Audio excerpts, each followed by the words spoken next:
Hundreds of Mexicans have staged a rally in the capital, Mexico City, to express their resentment at gas price hike.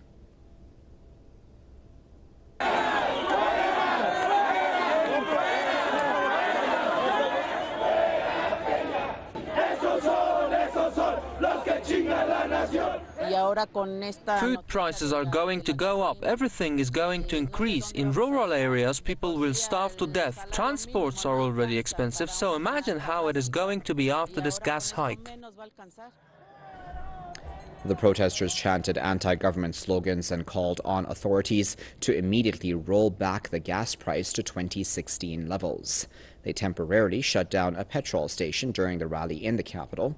The demonstrators also slammed the government's inaction to address the poor's dire living conditions across Mexico.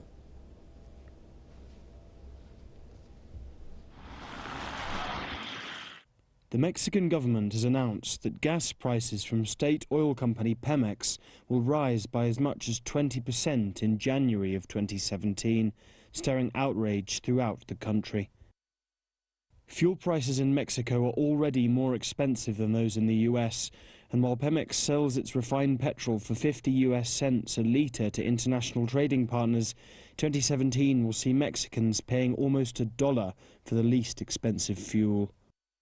Jorge Montes is a Mexico City taxi driver and says the repeated fuel price hikes have left him working longer hours for less profit.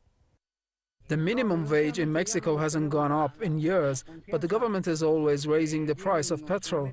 I'm having to work harder than ever just to support my family now that so much of my money goes on petrol.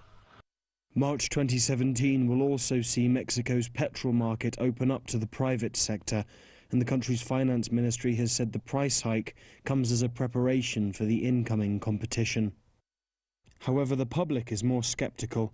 The 2014 crash in oil prices saw no drop in Pemex rates, and many Mexicans blame the rising prices on institutional corruption. We want to see an end to corruption, especially when it comes to natural resources that belong to all Mexicans. This country is rich in petrol, yet we pay more at the pump than nations that import fuel. This impunity needs to stop. As Mexico once again raises its gasoline prices, drivers across the country are angry at a state oil company originally established to share the country's natural resources fairly. As the country's petrol industry opens up to the private sector, the hope is that competition will bring transparency to an institution which has never before been held accountable. Alistair Baverstock, Press TV, Mexico City.